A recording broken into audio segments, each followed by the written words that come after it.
দলমত নির্বিশেষে ঐক্যবদ্ধভাবে সবাইকে নিয়ে দেশ গড়তে চান প্রধানমন্ত্রী তারেক রহমান।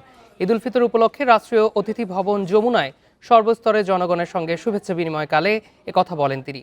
প্রধানমন্ত্রী বলেন, জনগণ যে বাংলাদেশ দেখতে চায় সেই প্রত্যাশিত দেশ গড়ে তুলতে সরকার কাজ করে যাবে।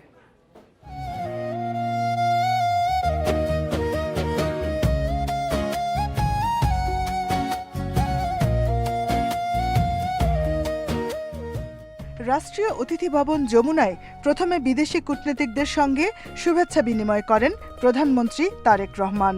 তার সঙ্গে ছিলেন স্ত্রী ডাক্তার জুবাইদা রহমান।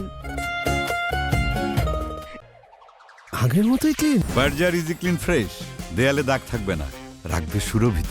এরপর মন্ত্রিপরিষদের সদস্য, সংসদ সদস্য, বিশিষ্ট নাগরিক সহ সর্বস্তরের মানুষের সঙ্গে শুভেচ্ছা বিনিময় করেন প্রধানমন্ত্রী।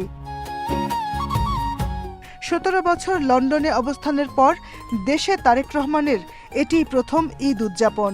দীর্ঘদিন পর প্রধানমন্ত্রীকে ঈদের শুভেচ্ছা জানাতে পেরে উচ্ছ্বসিত দলের নেতাকর্মীরাও। দেশবাসীর সুখ, শান্তি ও সমৃদ্ধি কামনা করে সবাইকে ঈদের শুভেচ্ছা জানান প্রধানমন্ত্রী। সকলকে ঐক্যবদ্ধ থাকার আহ্বান জানিয়ে প্রধানমন্ত্রী বলেন, দল মত নির্বিশেষে সবাইকে সঙ্গে নিয়েই এগিয়ে যেতে হবে। ঈদ মোবারক। আল্লাহ রাব্বুল আলামিনের কাছে আমরা রহমত চাই, যেন আল্লাহ আমাদেরকে সেই রহমত দেন যাতে করে আমরা বাংলাদেশের মানুষের সেই প্রত্যাশিত সেই বাংলাদেশকে ধীরে ধীরে গড়ে তুলতে পারি। প্রধানমন্ত্রী বলেন, জনগণের সমর্থন ও সহযোগিতা থাকলে নির্বাচিত সরকার দেশ গঠনের কাজে সর্বোচ্চ শক্তি দিয়ে এগিয়ে যাবে।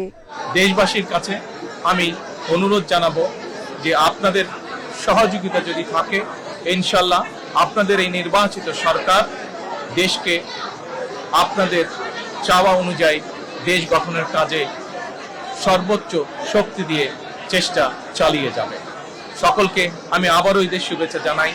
সকলে, দেশের সকল মানুষ, দল মত নির্বিশেষে সকল মানুষ ইনশাল্লাহ ভালো থাকবেন, সুস্থ থাকবেন। 17 বছর পর দেশে ঈদ করলেন প্রধানমন্ত্রী তারেক রহমান।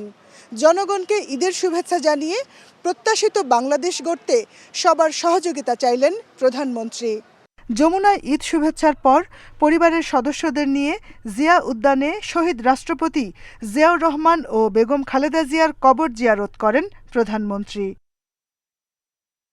Jahanara Parvin, independent news, Dhaka.